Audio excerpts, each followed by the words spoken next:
ఐటీలో ఎంట్రీ కావాలా? Training software engineer గా అజా కోడింగ్ ట్యూటర్ లో 2 వీక్స్ ట్రయల్ పీరియడ్ లో వెంటనే చేరండి. పేదరికం వెక్కిరించింది, దురదృష్టం వెంటాడింది.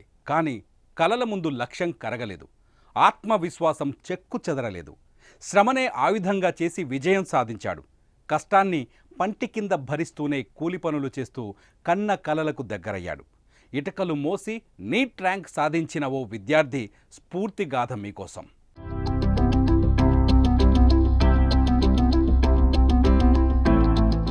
పేదరికం చదువుకు అడ్డు కాకూడదు.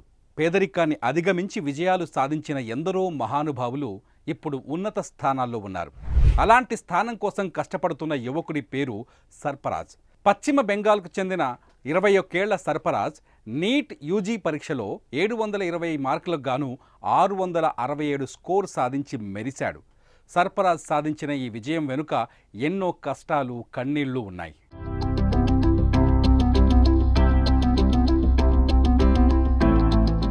అందరి విద్యార్థుల్లా సర్ఫరాజ్ ఏసీ గదుల్లో చదవలేదు.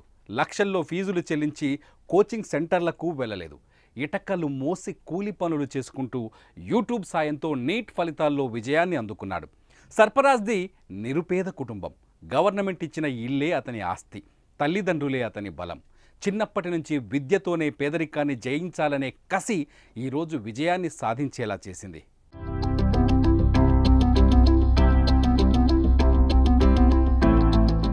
చిన్న వయసులోనే పెద్ద కలలను కనేవాడు. ఎన్డీఏలో చేరాలనే అతని మొదటి కల 10వ తరగతిలో ప్రారంభమైంది. కానీ ఆర్థిక కష్టాలు వెంటాడాయి.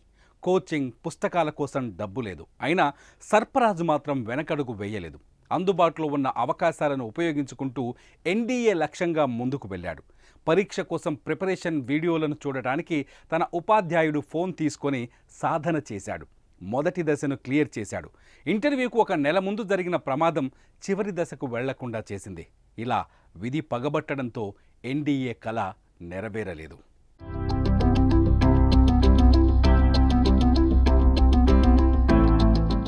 ఇంటర్లో చేరి డాక్టర్ అవ్వాలనే లక్ష్యాన్ని ఎంచుకున్నాడు సర్ఫరాజ్. కానీ మళ్ళీ అవే ఆర్థిక కష్టాలు, కన్నీళ్లు, ఇబ్బందులు.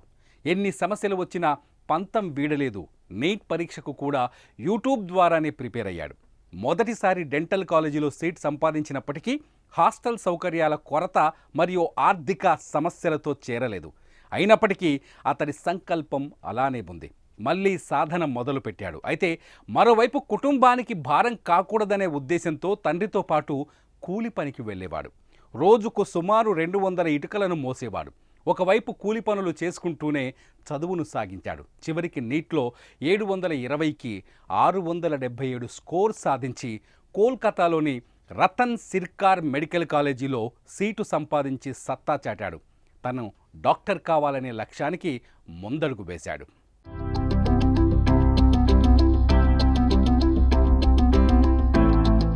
ఫిజిక్స్ వాలా వ్యవస్థాపకుడు అలక్ పాండే ఈ విద్యార్థి విజయాన్ని లోకానికి పరిచయం చేశాడు. అతని ఇంటర్వ్యూలో తన గాథను చెప్పుకున్నాడు సర్ఫరాజ్. ఏదేమైనా కృషి, పట్టుదల ఉంటే ఏదైనా సాధించవచ్చని ఏనాడో మహానుభావులు చెప్పారు. విధి రాతను మార్చుకొని తన రాతను తానే రాసుకొని అనుకున్నది సాధించి కన్న కలలను సాకారం చేసుకునేందుకు ఒక్కో మెట్టు ఎదుగుతున్న సర్ఫరాజ్కు congratulations and all the best.